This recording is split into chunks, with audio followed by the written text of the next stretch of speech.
Bonjour à tous, alors aujourd'hui on vous emmène découvrir une innovation qui nous vient de Scandinavie, le semoir Caméléon, qui est un semoir mais qui a la capacité de biner.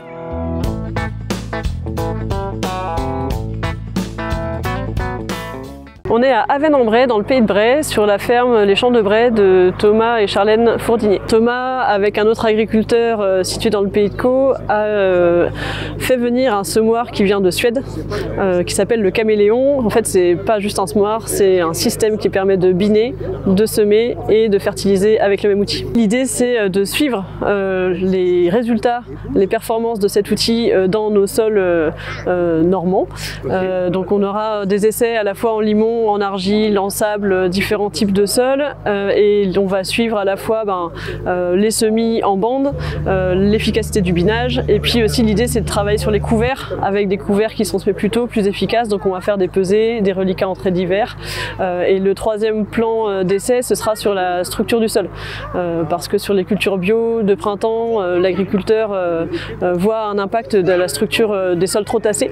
Donc on va suivre le tassement du sol sur des parcelles qui ne verront pas du tout le système Caméléon, et des parcelles qui seront pendant 3 ans avec le système Caméléon pour voir le suivi de structure sur 3 ans. Cette journée est organisée par le CIVAM et aussi par la Fédération des CUMA Seine-Normande dans le cadre d'un financement régional pour favoriser les pratiques agroécologiques, et notamment là pour accompagner et faire des démonstrations sur des tests en agriculture. Donc le Caméléon, donc pour parler vraiment machine, ça a été pensé pour être une machine semi-portée.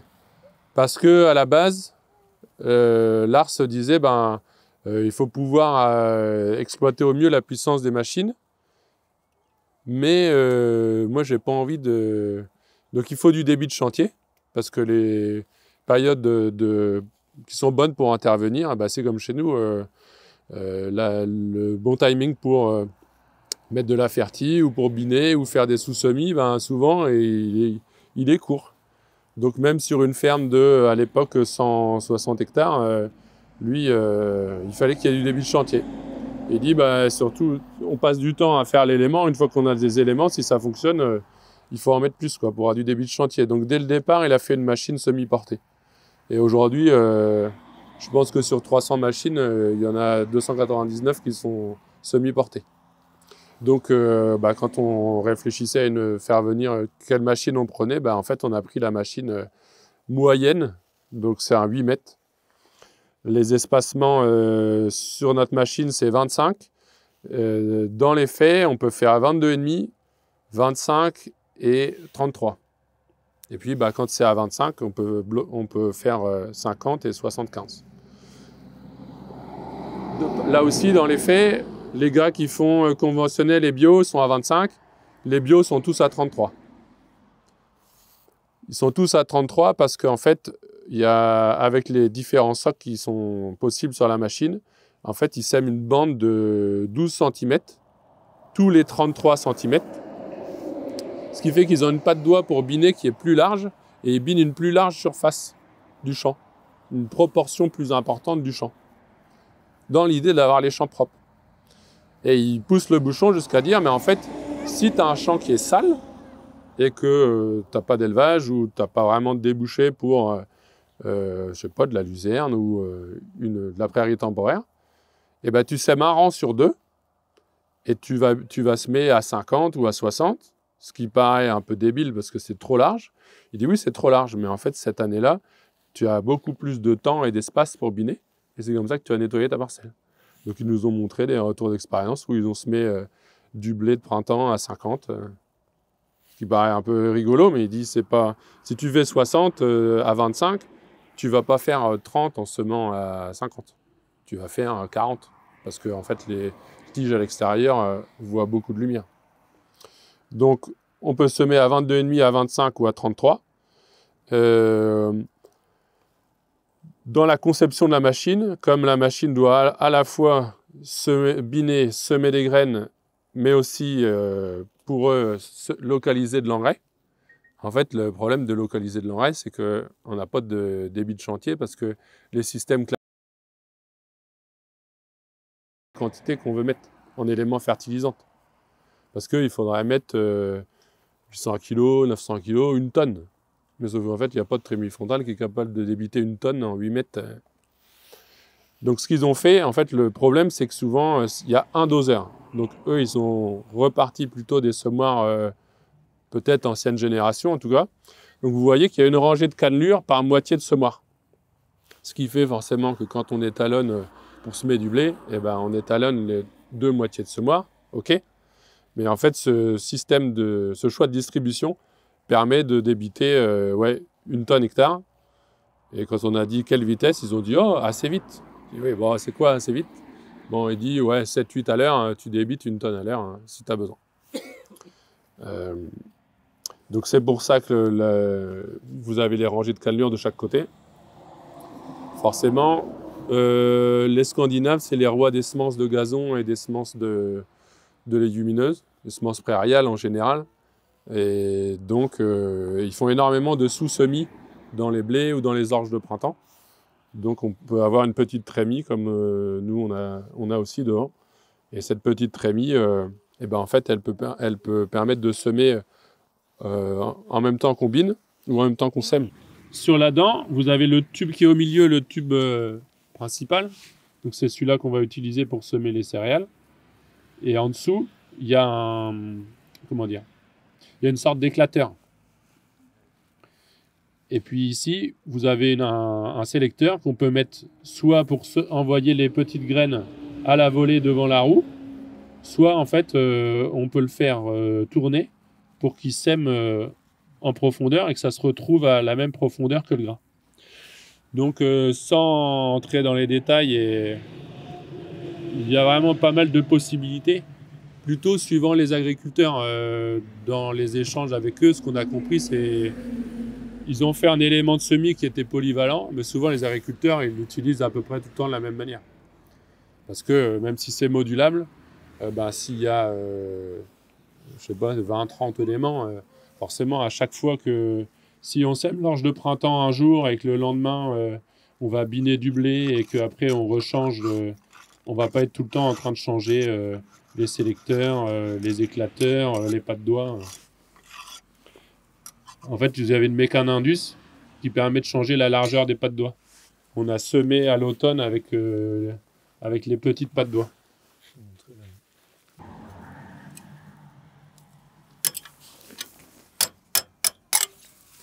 Donc en fait, on vient changer le... Et c'est ça qui permet de faire du semis en bande. Voilà. Et en fait, cet éclateur, il est plus ou moins long. Donc si on fait une bande si on est à 33 et qu'on veut faire une bande de 10-15 cm, l'éclateur il va être beaucoup plus long. Comme ça, avec le flux d'air, les graines ont beaucoup plus le temps d'aller jusque sous les pas de doigts. Et du coup, pour semer, si on veut semer, on met ça à la place, au lieu de mettre la grande patte doigt, on met une patte doigt de 8 cm. Avec les semences, ils vont arriver là sur l'éclateur et c'est ça qui va faire la bande de semis de 8 cm de large derrière. Quoi. Et puis on vient remettre notre élément comme ça. Quoi. Et après, on peut semer aussi on peut semer une bande simple, par exemple, si on fait de la févrole en 25 ou 50. On peut semer un rang simple sans éclater. Celui qui veut vraiment, c'est possible d'avoir une 3e trémie derrière. Dans les exemples d'itinéraires qu'ils nous ont partagés, par exemple sur un semis de printemps d'avoine ou d'orge de printemps, comme dans leurs itinéraires, ils ne font pas de faux semis, quand ils peuvent sortir le semoir, en fait, ils vont scalper avec le semoir en localisant la fertie. Genre, ils vont mettre des fientes. Puis après, ils reviennent à la même place et ils sèment au-dessus de là où ils ont semé. Au-dessus de là où ils ont semé l'engrais. Et donc, on se redécale quand on veut ordiner, quand la culture est développée? Non, c'est ça le truc, c'est qu'en fait, on décale jamais le tracteur. Parce que dans la recherche de précision, s'il fallait décaler le tracteur, en fait, tu perdrais un peu en précision parce que, par exemple, là, on va le voir, mais là, tu vois toutes les traces de roues. Donc, il est passé à un endroit pour semer. Forcément, les roues derrière, on ne met pas ces roues-là, on a des roues plus larges, on a des 800. Donc, même si elles sont dégonflées, elles tassent un petit peu. Quand tu reviens au printemps au même endroit, En fait, l'essieu directionnel, il est guidé par un palpeur hein, qui est derrière qui est sur la boule d'attelage. Donc même sans, enfin on va dire, si tu as le RTK, c'est mieux, mais même sans le RTK, en fait, si tu te remets à peu près à la même place, le semoir, lui, il va suivre les mêmes courbes. Donc après, au binage, il faut que le tracteur et le semoir roulent à la même place. Sinon, c'est impossible de biner dans les courbes. Bon, on peut pas biner dans une courbe à 90, quoi, mais... Du coup, les éléments bougent, se décalent tous. Non. Du coup, une fois qu'on a semé notre culture, l'idée c'est qu'on va changer, comme j'ai fait la démo, là, on va passer avec on a semé une bande de 8 cm. On va passer avec une patte doigt ici de 18 cm de large. Et du coup, ça nous fait 26 cm. En fait, le principe, c'est que la patte doigt, elle vienne frotter légèrement la bande de semis, quoi. Parce que le concept, c'est de dire, on sème une bande de 8 cm et on bine vraiment toute la surface ouverte. Et la surface ouverte qui n'est pas concurrencée par la culture, on la bine à 100%. C'est pour ça qu'il y a besoin de beaucoup de précision. On va venir refrotter légèrement la bande de semis. Et cette surface-là, c'est la surface fermée. Elle va être gérée par la concurrence de la culture. Et du coup, dans ce système-là, on bine 72% de la surface du sol et on a 0% de surface ouverte. Le reste de la surface est géré par la concurrence de la culture.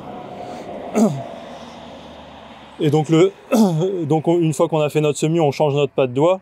Tout le bâti, il se translate.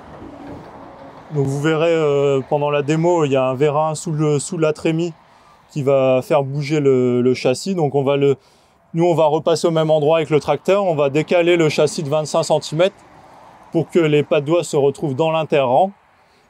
Et ensuite, pour gagner encore en précision, il y a une caméra comme sur nos bineuses à maïs qu'on connaît, qui va venir suivre les rangs de céréales et qui va tout le temps ajuster le châssis droite à gauche pour vraiment être bien dans l'inter-rang, quoi. Donc la caméra, elle va regarder selon le stade de la culture. La caméra, elle va regarder 5 rangs quand la culture elle est toute petite, comme on fera dans le lin après.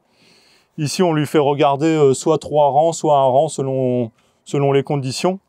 Et après, vraiment, quand la culture est développée pour faire des binages tardifs, on rajoute 2 barres ici qui vont écarter...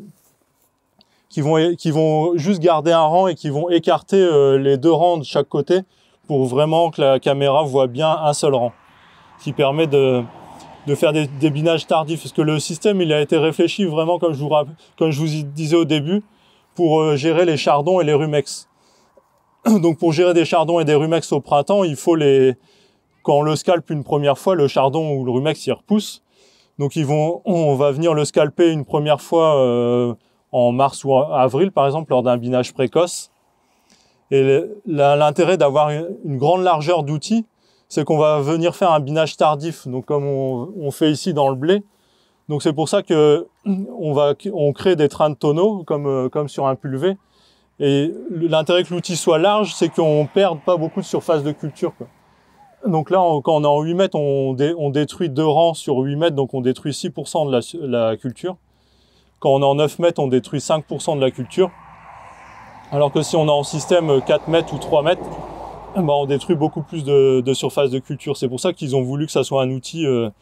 c'est une des raisons qu'ils ont fait qu'ils ont conçu un outil très large. Et comme ça, on va passer dans notre train de tonneau et on va pouvoir venir rescalper le rumex ou le chardon au mois de mai ou juin dans les céréales et les piaisons, par exemple. Et en plus de ça, du coup, on peut semer en binant. Donc, soit on peut fertiliser. Donc, la grande trémie, elle peut distribuer des bouchons de fertilisation autorisés en bio. Donc, on peut les distribuer en binant.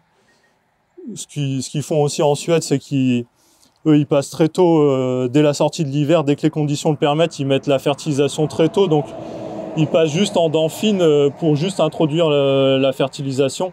Parce qu'ils estiment que quand on la met au binage au mois d'avril, par exemple, c'est trop tard pour de la fertilisation organique. Mais bon, les différentes possibilités existent. Et après, on peut semer des petites graines en binant. Et après, on choisit où est-ce que la semence arrive. Donc, par exemple, les petites graines, là, vous regarderez après. Et il y a un petit toboggan aussi pour les petites graines. Et du coup là, quand on a semé, quand on sème des petites graines juste sur un rang, on baisse le toboggan pour que ça fasse un rang simple. Et là, on a orienté différemment le toboggan pour que la graine elle arrive sur le toboggan et elle soit éclatée sur toute la largeur de la roue, donc sur toute la largeur de l'interrang. On a fait du semis de prairie dans l'avoine, c'est pour avoir un cordon de semis de 18 cm de large et en fait il y aura juste l'endroit où il y a l'avoine, où il n'y a pas de prairie, on se retrouvera avec des interrangs de 6-8 cm. Quoi. Et du coup, comme disait Victor, l'essieu il est guidé par le capteur qu'il y a sur le tracteur et on va pouvoir faire du binage en courbe. L'essieu, l'idée c'est qu'il repasse exactement au même endroit que le tracteur a passé comme un pulvé avec l'essieu suiveur. Sur la profondeur de semis, elle est gérée par la profondeur de binage ou la profondeur de semis, elle est gérée par l'inclinaison de la roue par rapport à la dent. En fait, les poutres ici, ils peuvent tourner sur elles-mêmes et du coup ça permet d'augmenter la différence, ça permet de changer la distance entre la roue et la dent. En fait, si on veut semer plus profond, on va envoyer la roue vers l'arrière. Du coup, la dent va travailler plus profond. Si on veut vraiment semer en surface, on ramène tous les éléments vers l'avant. Et du coup, on va arriver sur un truc quasiment plat entre la dent qui sème et la roue qui est derrière pour faire, par exemple, un semis à fleur de terre. Et par rapport au binage toujours des vivaces, la dent, elle a été conçue par rapport à une dent de binosse classique, elle a été conçue de façon à ce qu'elle soit très rigide. Il n'y a aucune possibilité, c'est un parallélogramme, donc il n'y a aucune possibilité de translation latérale, comme des fois on a le cas sur des bineuses. Nous, on a une bineuse à maïs avec des dents pas de doigts, et les dents travaillent latéralement. Et ensuite, on peut régler la pression avec les ressorts ici pour, pareil, qu'elle ait une bonne agressivité au niveau du sol pour réussir à scalper les rumex et les chardons. Là, c'est des céréales qui ont été binées qu'une seule fois. En fait, ça dépend du niveau de salissement de la parcelle, de ce qu'on a comme problématique dans la parcelle. Par exemple, nous, on a notre parcelle de blé qui est relativement propre. Le seul problème, c'est les rumex. Du coup, cette parcelle-là, on l'a pas encore binée. On va la biner début juin, par exemple, pour vraiment venir scalper les rumex. Et on n'a pas fait de binage avant parce qu'il n'y avait pas d'autres problématiques de salissement. À côté, là, dans le triticale, on a plutôt des problématiques de salissement en dicote. Du coup, on a déjà fait un binage. Il y a un peu de chardon, on peut refaire un binage plus tardif. Quand dans des parcelles sales avec beaucoup de problématiques de salissement, le schéma que les Suédois utilisent, c'est qu'ils mettent la fertilisation en mars dès qu'ils peuvent avec la dent fine. Ensuite, ils font un premier binage en avril et un dernier binage au mois de juin à épiaison. Et après, si les parcelles sont pas sales, ça dépend vraiment de la problématique. Si par exemple on a des parcelles pas sales et qu'on a fait un semis de trèfle, on va biner en avril avec un semis de trèfle en même temps sous couvert et puis on n'y revient plus, quoi. Si par contre on veut faire les rumex ou les chardons, faut mieux pas semer de trèfle au premier passage, faire un binage tardif et pourquoi pas, nous c'est les essais qu'on va faire aussi, pourquoi pas au mois de juin venir semer notre couvert en binant les vivaces. Ce qu'on voudrait essayer de faire par exemple, c'est de venir semer un couvert en binant la vivace au mois de juin et après pourquoi pas après moisson venir scalper comme si on faisait un passage de déchaumeur, mais du coup un déchômage localisé sur le rang de la culture qui vient d'être récoltée. Ouais, il fertilise dans l'interrang. Après pour la céréale, ça va quand même diffuser, quoi. Oui, tu vas fertiliser ce que tu vas vouloir désherber plus tard, quoi. Donc, un peu, ouais. Après il fertilise à 7-8 cm de profondeur, donc l'azote il est mis dans l'humidité, les bouchons sont mis dans l'humidité et ça diffuse sur les racines. Ce qu'ils font sur les cultures de printemps, nous on n'a pas pu le faire parce qu'on n'est pas équipé en GPS RTK, mais ce qu'ils font en Suède sur les cultures de printemps, c'est qu'au RTK ils mettent leurs bouchons 3 semaines avant de semer la culture d'avoine par exemple, et 3 semaines après ils viennent semer l'avoine sur le rang où ils ont mis les bouchons, quoi. Pour faire de la fertile localisée vraiment sur le rang pour le coup. Est-ce que tu peux mettre des dents qui soient beaucoup plus larges, enfin des ailettes beaucoup plus larges pour vraiment faire un scalper et scalper toute la parcelle, quoi? Ouais, on peut. Bah, du coup, vous verrez à l'endroit des roues, il y a des pas de doigts asymétriques. Donc, ils sont plus grandes d'un côté que de l'autre. Et là, c'est parce qu'on bine l'intégralité du passage de roue. Et donc, par exemple, quand on fait du binage en 50, enfin pour des cultures qui ont été semées en 50 d'écartement, et ben on va alterner des pas de doigts comme celle-là avec une pas de doigt à chaque fois qui vient biner le rang qui n'existe pas du coup à 50 avec un rang sur 2. Et du coup si on veut en faire un scalper intégral, et ben on met que des grandes pas de doigts et du coup on peut scalper. Nous on les a pas encore ces larges pas de doigts là, du coup en configuration binage comme il est là pour voir un peu ce que ça donnait, mais du coup bah forcément on avait les bandes qui n'étaient pas scalpées, mais on avait des bons résultats de scalpage et on pourrait ils utilisent aussi des pas de doigts larges pour faire du scalpage intégral. Et pour le coup du coup avec une gestion de la profondeur vraiment intéressante puisqu'on a une roue de jauge sur chaque élément. Et combien ça coûte un semoir comme ça? Et niveau pièces de rechange, parce que ça vient de Suède. Donc, genre s'il faut que ça arrive dans sous 24 heures, c'est Victor qui arrive en hélico. Oui, bien. Toutes les pièces de semis, c'est eux qui les ont mises au point. Souvent, sur les semoirs à dents, il y a pas mal de semoirs bricolés avec des pièces qui viennent du Canada et qui sont très chères. Ça, en fait, c'est des pièces que eux, ils ont développées. Ils ont ils sont proches de d'autres grandes marques scandinaves et d'autres gros industriels. Donc en fait, ils sont sur un contexte où ils ont un terroir sur le savoir-faire en termes de qualité de machine et de forge et tout. Donc toutes les pièces, les ailettes, les diffuseurs et tout ça, c'est eux qui le fabriquent. Donc en fait, il n'y a pas de pièces ailleurs. Donc il faut prévoir un peu à l'avance ces pièces d'usure. Donc le coût des pièces d'usure en détail, on ne l'a pas vu que en fait ça venait un peu avec la machine. Aujourd'hui, je sais pas. Il y a un an, à 8 mètres, le prix catalogue, comme ça vaut le prix d'un combiné et d'une bineuse. Vu que c'est les deux en même temps, c'est le prix des deux ensemble. Donc en 8 mètres, ça vaut 190 000 €. Prix de base. Sachant qu'on emmène 8 ou 9 mètres avec un 140 chevaux 4 cylindres.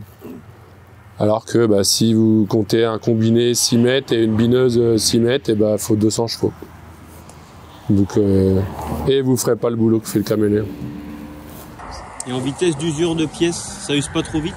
Ouais, nous on n'a pas de recul pour ça. Après on a vu des semoirs sur l'usure globale de la machine, on a vu des semoirs en Suède qui avaient notamment le semoir de la ferme où ils font tous les tests de la machine. Il a 12 000 hectares au compteur et il y a très peu de la machine. Il y a des caillasses comme ça dans les champs. En termes d'usure des éléments, tout ça, c'était vraiment intéressant. Et après, la patte doigt, elle s'utilise, que ce soit la petite ou la grande, elle s'utilise quand même très longtemps.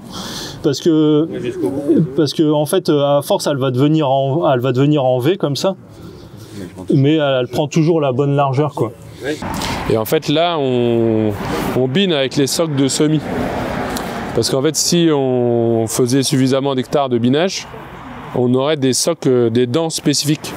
Qui ont des dents qui ressemblent plus à nos dents de bineuse. Vous savez, un coutre rigide et puis après une patte doigt mais archi plate et plus fine encore.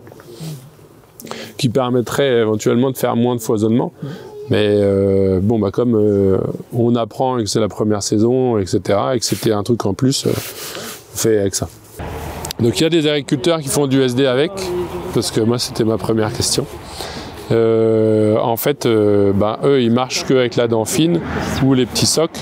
Et puis la première année t'es enquiquiné, la deuxième année ça va parce que t'as semé ton blé à 25, tu reviens entre les deux, semer ton colza ou ton couvert, forcément ça marche parce que la paille est déjà rangée, quoi.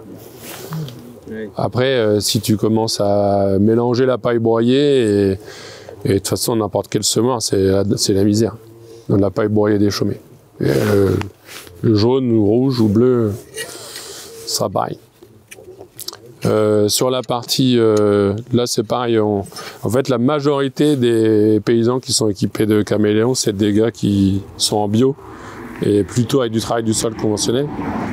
Donc après ça commence à être un peu tiré par les cheveux de vouloir comparer le gars qui fait du SD dans les sables en Allemagne du Nord avec ce que nous on veut faire ici, quoi. Bon, on va prendre. Mais donc tu pourrais semer en direct comme avec un CO, dans ce cas avec la dent fine, ça peut... enfin la dent fine du caméléon, tu pourrais y aller quoi. Ouais. Bah c'est l'idée. On va tester. En tout cas, pour Thomas, le test c'était le binage. Chez moi, le test c'est le SD, quoi. Cet automne, il y a sûrement du colza à semer, il y a des couverts à semer, il y a du blé en SD à semer.